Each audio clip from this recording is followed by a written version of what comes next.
क्या आप जानते हैं state bank corporate salary package क्या है? इसमें कौन कौन सी सुविधाएं हैं? कौन खाताधारी हो सकता है? कितने प्रकार के खाते हो सकते हैं? तो आइए इन्हीं सारे सवालों का जवाब ढूंढने का प्रयास करते हैं। जैसा कि हम सबको पता है, 27 अगस्त 2020 को शिक्षा विभाग, बिहार सरकार और स्टेट बैंक ऑफ इंडिया के बीच मेमोरेंडम ऑफ अंडरस्टैंडिंग हस्ताक्षरित हो चुका है और उसके अंतर्गत बिहार के शिक्षकों का वेतन जो है स्टेट बैंक के माध्यम से भुगतान किया जाएगा। अभी बिहार के 20 जिलों में स्टेट बैंक के माध्यम से ही शिक्षकों का वेतन भुगतान होता है। शेष 18 जिलों में भी अब स्टेट बैंक के माध्यम से ही वेतन का भुगतान किया जाएगा। इसके लिए जो MOU साइन हुआ है उसकी कुछ मुख्य बातों पे आज हम चर्चा करना चाहेंगे। सबसे महत्वपूर्ण बात यह है कि सभी शिक्षकों का खाता स्टेट बैंक में खोला जाएगा और खाता खोलने के लिए ब्लॉक रिसोर्स सेंटर पे कैंप का आयोजन होगा, जहां शिक्षक फिजिकली अपीयरेंस दे करके फॉर्म भर करके बैंक कर्मचारियों को देंगे और उनका खाता खुलेगा। यदि शिक्षक BRC पे नहीं पहुंच पाते हैं तो उनके लिए डिजिटल मोड में भी खाता खोलना संभव है। इसके लिए SBI का योनो ऐप है, जिसको डाउनलोड करके ऑनलाइन अप्लाई किया जा सकता है और अकाउंट खुल जाएगा। वैसे शिक्षक जिनका पहले से ही स्टेट बैंक में अकाउंट है, उनको नया अकाउंट खोलने की आवश्यकता नहीं है। वह एक एप्लीकेशन देंगे अपने ब्रांच मैनेजर को और उनका अकाउंट जो है टैग कर दिया जाएगा सैलरी अकाउंट से। यदि किसी शिक्षक का पहले से ऐसा अकाउंट है जिसमें वो संयुक्त हस्ताक्षरी है, यानी एक से ज़्यादा लोग मिलकर उस खाता को संचालित करते हैं, तो उसके लिए एक अलग से फॉर्म उनको अप्लाई करना होगा, जिसके बाद उनका अकाउंट सिंगल ऑपरेशन मोड में आ जाएगा और उसके बाद उनका वेतन भुगतान शुरू हो जाएगा। इसके लिए स्टेट बैंक के द्वारा एक मास्टर डेटा तैयार किया जाएगा, जिसमें name, father name, date of birth, designation, address, date of joining, date of retirement, mobile number, school name, local body name, block, district, pension scheme number, pension scheme contribution rate सही भरने होंगे, क्योंकि इसी आधार पर मास्टर डाटा तैयार होगा, जिसका उपयोग भविष्य की सभी कार्यवाहियों में शिक्षा विभाग, बैंक और नियोजन इकाइयों के द्वारा किया जाएगा। हर महीने की 5 तारीख को संबंधित विद्यालय के प्रधानाध्यापक निगेटिव एब्सेंटी BO को देंगे, ब्लॉक एजुकेशन ऑफिसर को, और BO 7 तारीख को वो निगेटिव लिस्ट DPO को दे देंगे और DPO जो है 10 तारीख तक स्टेट बैंक ऑफ इंडिया के चिन्हित शाखा में निगेटिव लिस्ट उपलब्ध कराएंगे और उसी निगेटिव लिस्ट के आधार पे स्टेट बैंक उस महीने की 15 तारीख तक वेतन भुगतान सुनिश्चित करेगा। यहाँ पे महत्वपूर्ण बात यह है कि ये सब कुछ प्रॉपर चैनल से होगा और निगेटिव लिस्ट देने के लिए प्री प्रिंटेड शीट उपलब्ध होगा, जिसमें केवल ये देना है कि कोई शिक्षक किसी कारणवश या अकारण अनुपस्थित है तो उसका वेतन उस महीने के उन निर्धारित तिथियों में कटेगा या नहीं। यदि काटना है तो निगेटिव लिस्ट की आवश्यकता है, अन्यथा स्थिति में स्वतः उसका फुल पेमेंट हो जाएगा। अगर किसी तरह की इरेगुलरिटीज़ आती है, जैसे किसी शिक्षक का वेतन कम भुगतान हो जाए या ज़्यादा भुगतान हो जाए, तो अगले महीने की निगेटिव लिस्ट के संग इसका उल्लेख किया जाना भी आवश्यक है। अन्यथा स्थिति में 2 महीने बाद ये मान लिया जाएगा कि जो वेतन भुगतान हुआ है उसमें कोई त्रुटि नहीं है। इसलिए अब सभी पदाधिकारी को, संबद्ध शिक्षक को और हेडमास्टर को ज़्यादा सतर्क रहने की ज़रूरत है। सारी चीज़ें ऑनलाइन है, इसलिए इसमें विलम्ब नहीं करना चाहिए, ससमय निगेटिव लिस्ट दे दिया जाना चाहिए। अगर किसी तरह की इरेगुलरिटीज़ है तो शिक्षक सीधे बैंक से संपर्क नहीं करेंगे। शिक्षक अपने हेडमास्टर और फिर BO, DPO, then after bank, यानी प्रॉपर चैनल से ही अपने ग्रीवांसेस रिड्रेसल के लिए कांटेक्ट कर सकते हैं। व्यक्तिगत रूप से उनको बैंक जाने की आवश्यकता नहीं है। यह समझौता जो हुआ है, MOU जो सिग्नेचर हुआ है, वह 3 साल के लिए है, यानी अगले 3 साल तक स्टेट बैंक शिक्षकों का वेतन भुगतान करता रहेगा। अगर सब कुछ ठीक रहा तो इसे आगे एक्सटेंड किया जाएगा। अब हम बात करेंगे कि सैलरी पैकेज के तहत शिक्षकों को कौन कौन सी सुविधाएं मिलेंगी, क्योंकि सबसे ज़्यादा यही विचारणीय प्रश्न है। शिक्षकों में उत्साह है और कुछ ज़्यादा ही कपोल कल्पित बातें बताई जा रही हैं, तो इस पे मैं ज़्यादा बात करना चाहूँगा। जो फैसिलिटीज़ है यह वेरिएंट वाइज है। वेरिएंट यानी कितने तरह के अकाउंट हो सकते हैं सैलरी पैकेज के अंतर्गत, और उन डिफरेंट अकाउंट्स में क्या क्या फैसिलिटीज़ प्रोवाइड करेगा स्टेट बैंक, इस पर मैं बात करूंगा। तो 4 तरह के वेरिएंट्स हैं। पहला है सिल्वर, दूसरा है गोल्ड, तीसरा है डायमंड और चौथा है प्लेटिनम। ये चारों कैटेगराइजेशन जो है मिनिमम बैलेंस मेंटेनेंस के द्वारा निर्धारित है, यानी कोई खाताधारी अपने अकाउंट में मिनिमम बैलेंस जो रखेगा, यदि वह बैलेंस 10,000 से 25,000 पर मंथ के बीच है तो उसे सिल्वर वेरिएंट में रखा जाएगा।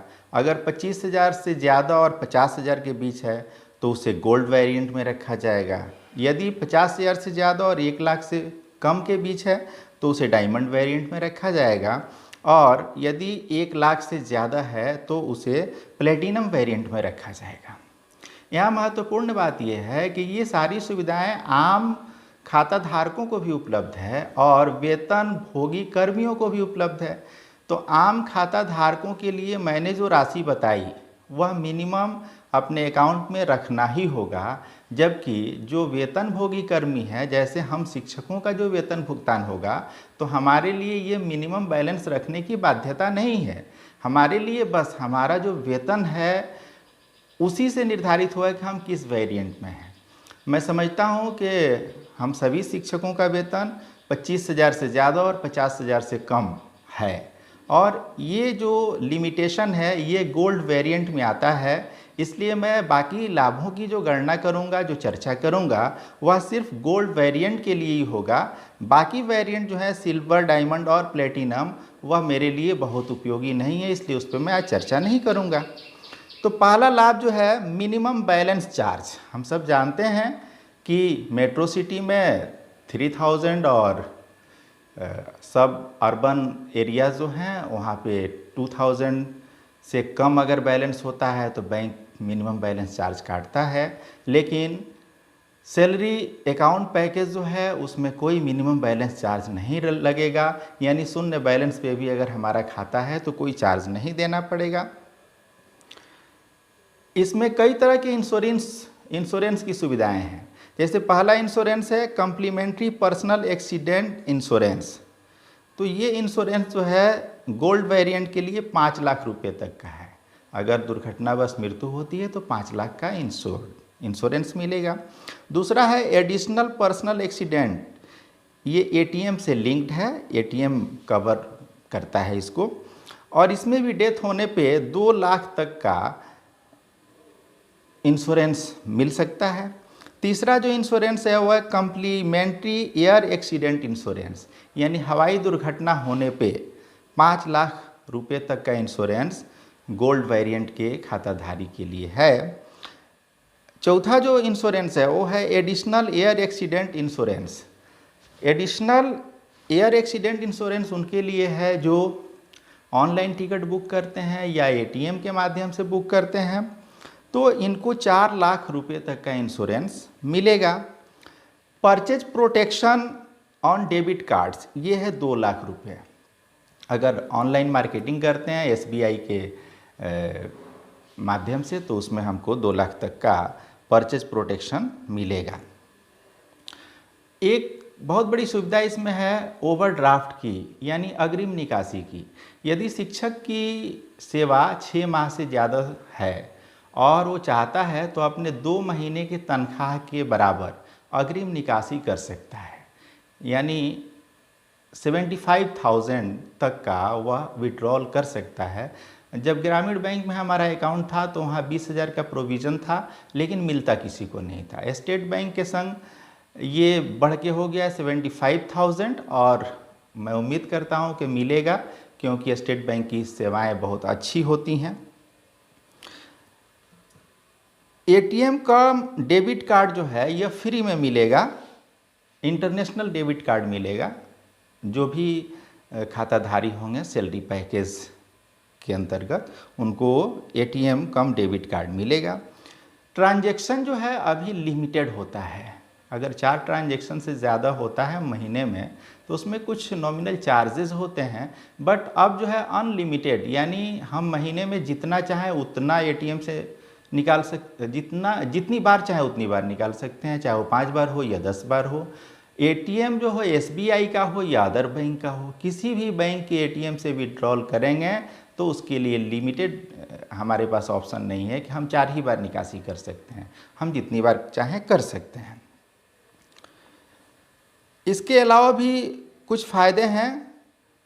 अभी तो हम लोग जानते हैं कि सरकार ने रोक लगाया हुआ है कि पहले 10,000 था, फिर 20,000 हुआ कि एक दिन में हम इससे ज़्यादा नहीं निकाल सकते, लेकिन विड्रॉल जो है 50,000 तक हम एक दिन में कर सकते हैं कॉरपोरेट सैलरी पैकेज के अंतर्गत, तो ये भी एक अच्छी खासी सुविधा है।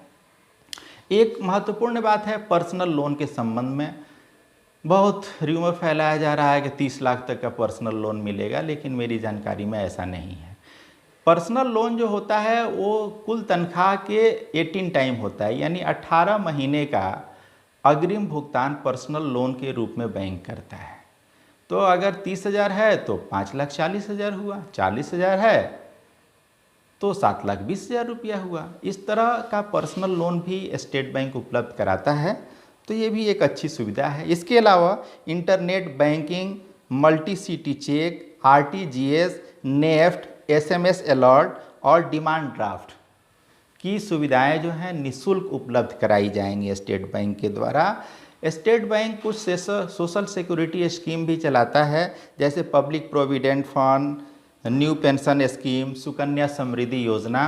तो स्टेट बैंक के खाताधारी इन योजनाओं से भी जुड़ सकते हैं।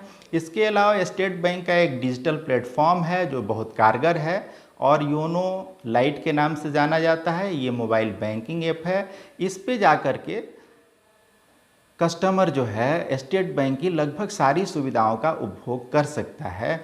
मुझे लगता है कि इतनी सारी सुविधाएं बहुत कारगर हैं हमारे लिए और स्टेट बैंक सैलरी पैकेज का स्वागत किया जाना चाहिए। हम चाहेंगे कि पूरी तन्मयता से, तत्परता से हम लोग इस अकाउंट को खुलवाने और संचालित करने में अपना योगदान दें।